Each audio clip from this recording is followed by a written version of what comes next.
রাসূলের সাহাবী হযরত আব্দুল্লাহ বিন হুযাফা রাদিয়াল্লাহু তাআলা আনহু, হযরত ওমর ফারুক রাদিয়াল্লাহু তাআলা আনহুর খেলাফতের সময়ে কিছু সৈনিক নিয়ে যুদ্ধের ময়দানে গিয়েছিলেন। দুর্ভাগ্যবশত সেনাপতি সহ সকল সৈনিকেরা রোমান সৈনিকদের হাতে বন্দী হয়ে গেছে।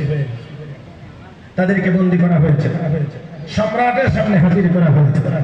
রোম সম্রাট দেখে একেবারেই সাধারণ পোশাক, অনেকের কাছে পোশাক ভালো না থাকলে ব্যক্তির গুরুত্ব হয় না, তারা মনে করে পোশাক আশাক ভালো না, পোশাক আশাক ভালো না। কিন্তু না না না, এই জাতীয় চিন্তা ভাবনা থেকে আমাদেরকে বেরিয়ে আসতে হবে।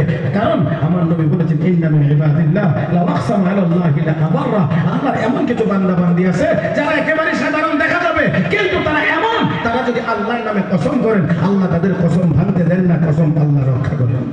ঠিক। হযরত আব্দুল্লাহ বিন হুযাফা রাদিয়াল্লাহু তাআলা আনহু সহ সবাই সৈনিকের সম্রাটের সামনে, সম্রাট মনে মনে ভাবছে যেহেতু একেবারেই সাদা সিধা দেখা যায়, মনে হয় কোনো বড় লোক দেখাইলে ঈমান ছেড়েও দিতে পারে, ইসলাম ছেড়ে দিতে পারে, আমাদের দলে চলে আসতে পারে। সেনাপতি হযরত আব্দুল্লাহ বিন হুযাফা রাদিয়াল্লাহু তাআলা আনহুকে বলছে, আব্দুল্লাহ এখনো সময় আছে, ঈমান ছেড়ে দাও, ইসলাম ছেড়ে দাও, খ্রিস্টান হয়ে যাও, আমি তোমাকে রোমের ক্ষমতার অংশীদার বানাইব, সুযোগ কথা তোমাকে রোমের মন্ত্রী বানানো হবে। হযরত আব্দুল্লাহ বিন হুযাফা প্রস্তাবটা যা পাইছেন খুব ছোট, হ্যাঁ না কি কোন খুব ছোট প্রস্তাব পেয়েছেন, বড়।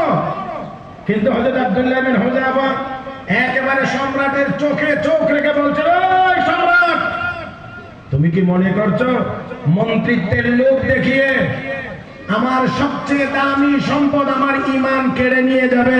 আল্লাহর কসম করে বলছি, সারাটা দুনিয়াও যদি আমাকে দিয়ে দেওয়া হয়, তারপরেও একটি মুহূর্তের জন্য আমি ঈমান ছাড়তে পারবো না। তার প্রস্তাবটা যেমন, জবাবটা তার চেয়ে দুর্বল না সবল? সম্রাট মেজাজ গরম করে কয়, এই জল্লাদের ফাঁসির মঞ্চ তৈরি করে। ফাঁসির মঞ্চ তৈরি হচ্ছে, সাহাবায়ে কেরাম মুসলিম সৈনিকেরা একজন আরেকজনকে একটু একটু খোঁচা দিয়ে দিয়ে ওই ফাঁসির মঞ্চ দেখা আর মুস্কি মুস্কি হাসে। এই দৃশ্য দেখে মনে মনে কয়, এই মোল্লার দল বেকুব, এটি কি ফাঁসিও বুঝে না?